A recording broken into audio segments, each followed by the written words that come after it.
नमस्कार, मी वसुंधरा काशीकर. महाब्रँड्सच्या या कार्यक्रमामध्ये तुम्हा सगळ्यांचं मनापासून स्वागत. मंडळी, पैसा हा आयुष्यातील महत्वाचा भाग आहे. पैसा कमावणं जितकं गरजेचं आहे, त्याहून तो टिकवणं म्हणजेच त्याची गुंतवणूक योग्य ठिकाणी करणं गरजेचं आहे. तुमच्या हातात ठराविक चांगली रक्कम असणं आणि ती सुयोग्य ठिकाणी गुंतवलेली असणं म्हणजेच आर्थिक नियोजन.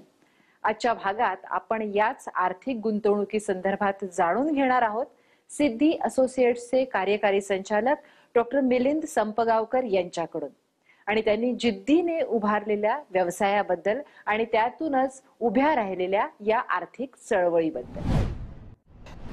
जे फायनान्शियल प्लॅनिंग केलं जातं हे ट्रॅडिशनल वेने केलं जातं.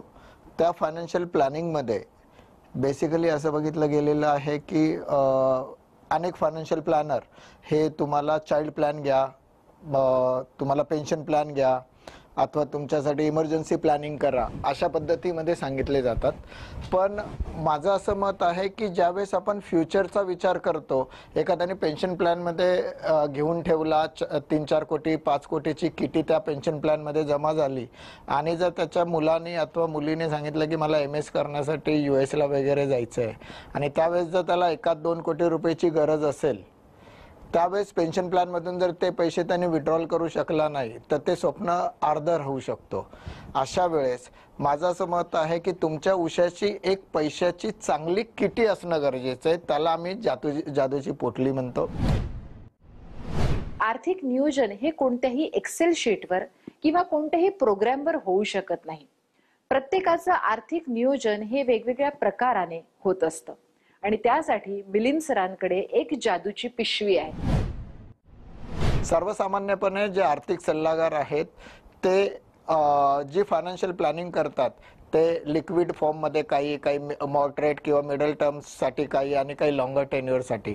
परंतु मी स्वतः फायनान्शियल प्लॅनिंग करताना 4 वेगवेगळ्या ठिकाणी फायनान्शियल प्लॅनिंग करू इच्छितो. लाईक ट्रॅडिशनल वेने जे बाकीचे लोक करतात त्याच पद्धतीमध्ये लिक्विड, मॉडरेट आणि हाय रिस्क ही तर असणारच आहे. माझं एक मत आहे की एक सेगमेंट असाही असावा ज्याला आपण अपॉर्च्युनिटी फंड असं म्हणू शकतो. अपॉर्च्युनिटी ह्याच्यासाठी तयार करायची असते कारण की भारतामध्ये अनफॉर्च्युनेटली आपण हा विचार करतो की फक्त मी काम केलं तरच मला पैसे मिळणार आहे, माझ्या घरातला पैसा, मी कमवलेला पैसा मला पैसा कमवून देईल असा कधीच कोणी विचार करत नाही. माझं मत आहे अपॉर्च्युनिटी ही तुमचा पैसा तुमच्यासाठी पैसा कमवून देऊ शकतो. ह्या सगळ्या गोष्टींचं एकत्रीकरण म्हणजे ती जादूची पोटली आहे.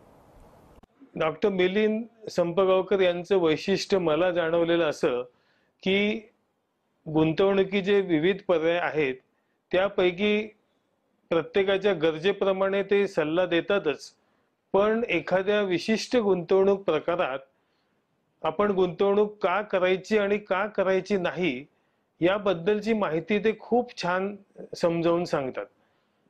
त्यामुळे त्यांच्याकडे येणारा गुंतवणूकदार हा निश्चितच अतिशय समाधानी असतो असं माझं मत आहे. 10वी पास कोणतीही व्यक्ती विमा प्रतिनिधी बनू शकते, पण तितकंच पुरेसं आहे का? तुम्ही तुमचा पैसा अशा व्यक्तीकडे सोपवाल का? तर हे शिक्षण मी माझ्या स्वतःसाठी घेतलं नाही, तर मी माझ्या क्लायंटसाठी घेतलं. प्रत्येक वेळेस माझ्या क्लायंट्सला किंवा माझ्याकडे येणाऱ्या प्रत्येक व्यक्तीला हाच प्रश्न विचारतो की तुम्ही ज्यावेळेस एखादा डॉक्टर सिलेक्ट करतात त्यावेळेस त्याच डॉक्टरचं क्वालिफिकेशन बघता का नाही. दुसरी महत्त्वाची गोष्ट, त्या डॉक्टरकडे असणारा कंपाऊंडर अथवा नर्स यांच्याकडे तुम्ही ट्रीटमेंट घेता का त्या डॉक्टरकडनंच ट्रीटमेंट घेण्यासाठी तुम्ही इच्छुक असता. जर ह्या गोष्टी तुम्ही तुमच्या पर्सनल हेल्थसाठी वापरता तर तीच गोष्ट तुमच्या पर्सनल वेल्थसाठी का वापरत नाही. माझं मत आहे प्रत्येक विमा प्रतिनिधीने स्वतः या क्षेत्रामध्ये जास्तीत जास्त शिक्षण घ्यावं. या शिक्षणाच्या अनुषंगाने कस्टमर्सला, ग्राहकांना जास्तीत जास्त सोयी देता येतील. लक्षात घ्या, जसं शिक्षण आहे, जसं मी जादूच्या पोटलीमध्ये देखील बोलताना बोलतोय की एखाद्या व्यक्तीचं फायनान्शियल प्लॅनिंग मध्ये त्याचा पैसा त्याला पैसा कमवून दिला पाहिजे अशी प्रोव्हिजन असली पाहिजे.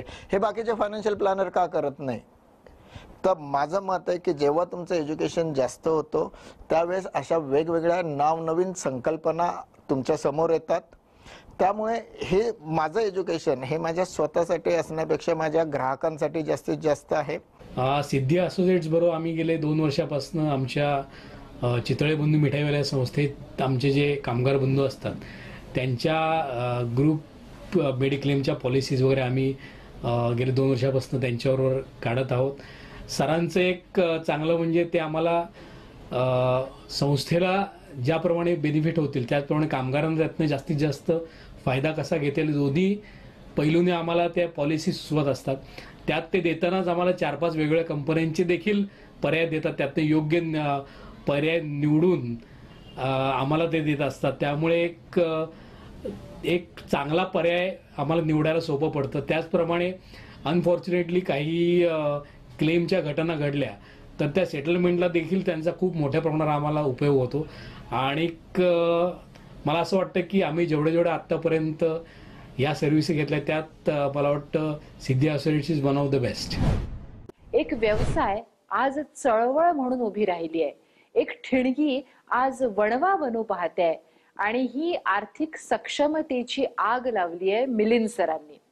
त्यांच्या ग्राहकांसाठी नाही, त्यांच्या शहरासाठी नाही, तर प्रत्येक भारतीयासाठी ते उभे आहेत. मी नेहमी एक गोष्ट सांगत असतो की 135 कोटी लोकांचे विमा काढायचे आहेत. याची सुरुवात कोणीतरी केली पाहिजे. ह्याच्यासाठी एक चळवळ उभी करण्याची माझी इच्छा आहे. ह्या चळवळीमध्ये मी अपील करेल नक्कीच यामार्फत की तुम्ही सगळ्यांनी सामील व्हा. आजपर्यंत देशामध्ये कुठलीही खाजगी विमा कंपनी 1.5 लाख पॉलिसी विकण्याचं उद्दिष्ट ठेवत नाही एका फायनान्शियल इयरमध्ये.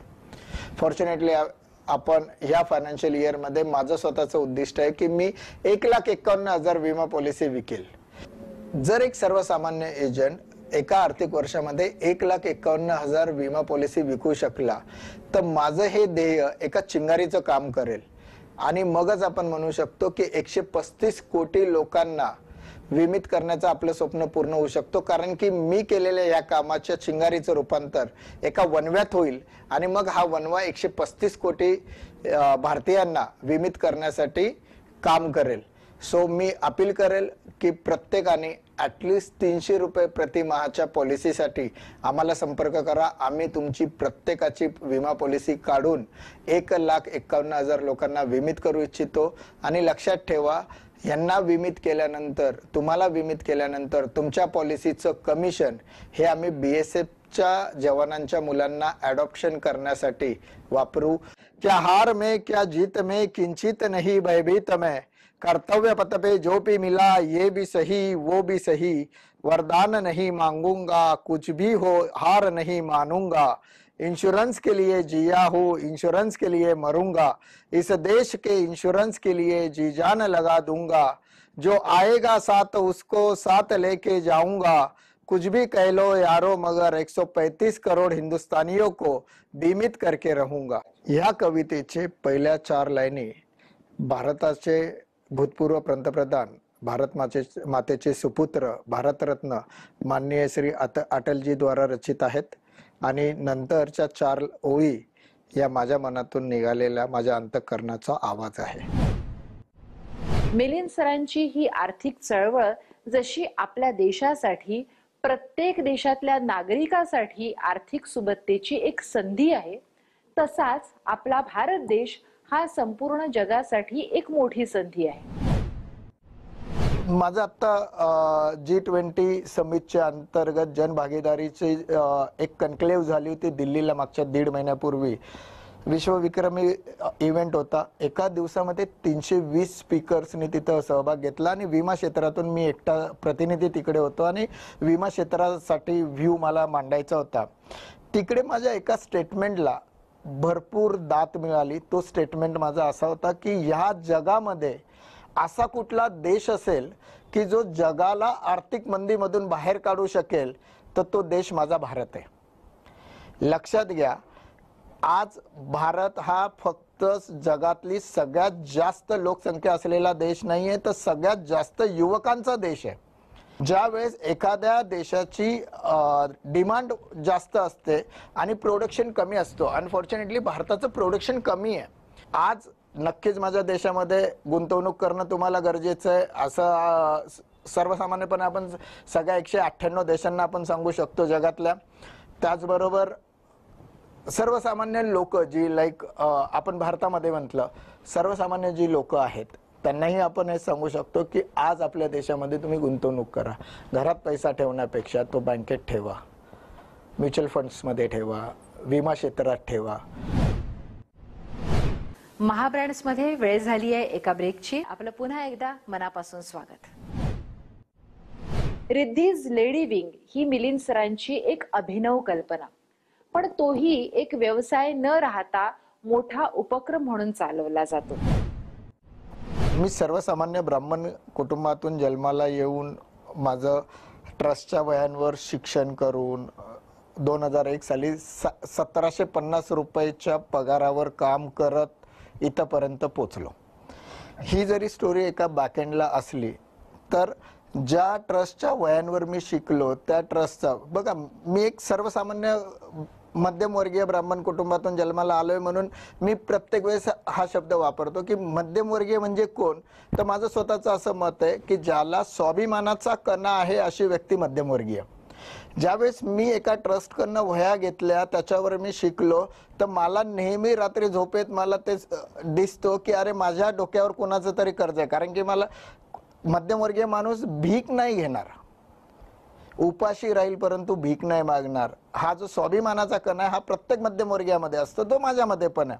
तर मी त्या ट्रस्टच्या वयांवर शिकलोय, त्या ट्रस्टने अथवा मला ज्यांनी मदत केली त्यांच्यावर शिकलोय. आता मी तर नक्कीच एवढा मोठा नाही की मी त्यांनी केलेल्या मला ज्यावेळेस त्या ट्रस्टने वह्या दिल्या की त्यांचे उपकार मी परतफेड करू शकेल.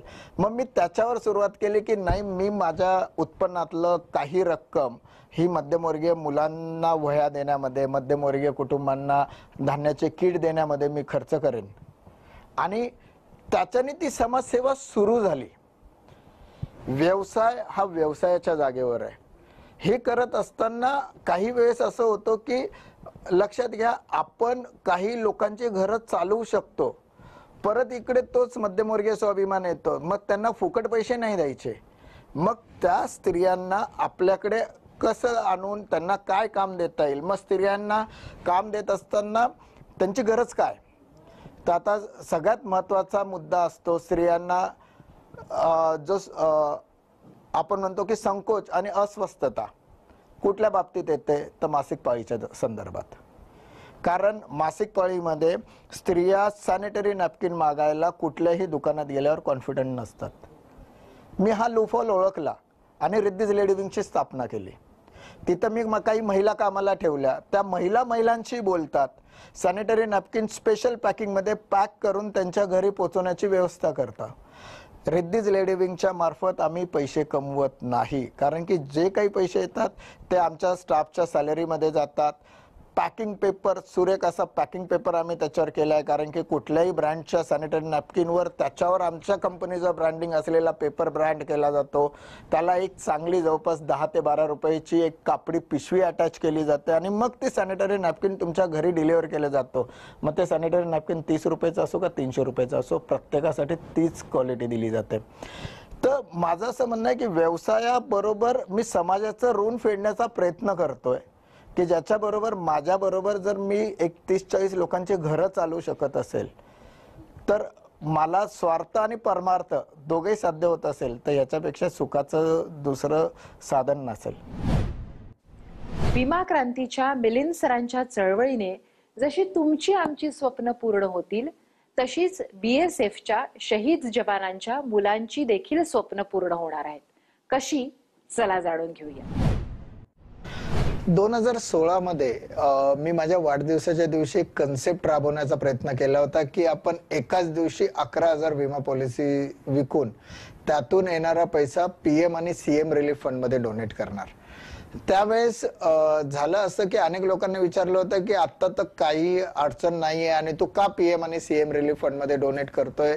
त्यावेळेस माझं एक मत होतं की लक्षात घ्या, ज्यावेळेस तहान लागली तेव्हा विहीर खोदण्यामध्ये काही अर्थ नसतो. त्यामुळे आपण ऑलवेज आधीच त्याची तयारी केली पाहिजे. मी 2016ला जो कॉल दिला होता तो बरोबर होता हे 2020 साली प्रूव्ह झालं, ज्यावेळेस कोविड आला. कोविडच्या पॅन्डेमिक मध्ये PM आणि CM रिलीफ फंड मध्ये डोनेशन द्या म्हणून सरकारला सांगावं लागत होतं त्या पॅन्डेमिक सिच्युएशनला फेस करण्यासाठी. पण जर माझं मत आहे की मी जर आर्थिक किंवा गुंतवणूक सल्लागार आहे, मी फायनान्शियल प्लॅनर आहे, मी जर इंडिव्हिज्युअल करतोय तसं देशाचंही केलं पाहिजे. त्यामुळे मी 2016 साली मी ही अपील केली होती. त्याचबरोबर आता जर विचार केला तर माझी नवीन कन्सेप्ट आहे BSF साठी. जर तुम्ही BSF ला आपण डोनेशन डायरेक्ट देण्यापेक्षा जे आपले BSF चे शहीद जवान आहेत, बॉर्डर सिक्युरिटी फोर्स जी आपली फ्रंटलाईन फोर्स आहे, ह्याच्या शहीद जवानांच्या मुलांना मला अडॉप्ट करण्याची इच्छा आहे. ह्यांचं अडॉप्शन कसं असावं तर नुसतं त्या मुलाच्या मेंटेनन्ससाठी पैसे दिले किंवा त्याला एज्युकेशन दिलं एवढ्यावर ते थांबता कामा नये. माझी इच्छा आहे, मलाही 2 मुली आहेत, त्यांच्या हट्टापायी मी त्यांना महिन्यातून 2 महिन्यातून एकदा पिझ्झा और बर्गर हे मागून देत असतो. मला मान्य आहे की ते जंक फूड आहे वगैरे, आपण ज्या काही बाकीच्या गोष्टी म्हणतो मान्य आहे, पाणीपुरी ही खाल्ली जाते. त्या लहान मुलाच्या मनात आपण अडॉप्ट केलेल्या मुलाला ह्या इच्छा जागृत होत नसतील का? तर 6 महिन्यातून एकदा त्या मुलाला पिझ्झा बर्गर देखील मिळावं असं अडॉप्शन आपण केलं पाहिजे. म्हणजे त्याचे जे बाल हट्ट आहेत ते पुरवले गेले पाहिजे, ही माझी कन्सेप्ट आहे. असेही मी काही आता BSF चे मुलं हे माझ्या इन्शुरन्सच्या येणाऱ्या कमिशन मधून त्यांचे हे बाल हट्ट पुरवण्यासाठी अडॉप्ट करण्याचा विचार करतोय. कुठलंही यश मिळवण्यासाठी तुम्हाला कामावर फोकस देणं गरजेचं असतं. सोबतच त्या कामात सातत्य आणि वेळेचं नियोजन राखणंही तितकंच महत्वाचं असतं. आणि हेच सूत्र संप गावकर यांनी वापरलं. खरं बघायला गेलं तर कुठलाही सक्सेस जो असतो तो एका डिसिप्लिन मॅनर मध्ये जेव्हा तुम्ही काम करतात त्यावेळेस येत असतो. माझं जर एंटायर लाईफ किंवा एंटायर शेड्यूल जर बघितलं तर ते बऱ्यापैकी डिसिप्लिन मॅनर मध्ये चालतो. मग त्याच्यामध्ये माझं प्रोफेशनल लाईफ असो, माझं सोशल लाईफ असो और माझं पर्सनल लाईफ असो. 8:15 वाजेपर्यंत मी माझं घर सोडतो, 8:45 वाजेपर्यंत मी ऑफिसमध्ये पोहोचतो. 8:45ला ऑफिसमध्ये पोहोचल्यानंतर माझं काम सुरू होतं ते संध्याकाळी 6 वाजेपर्यंत. अनेक वेळेस असं होतं की मला जेवण करायला देखील वेळ मिळत नाही. माझा सकाळचा मॉर्निंगचा ब्रेकफास्ट आहे तो इव्हिनिंगला होतो. पण आधी माझ्यासाठी प्रेफरेबल असतो माझा क्लायंट.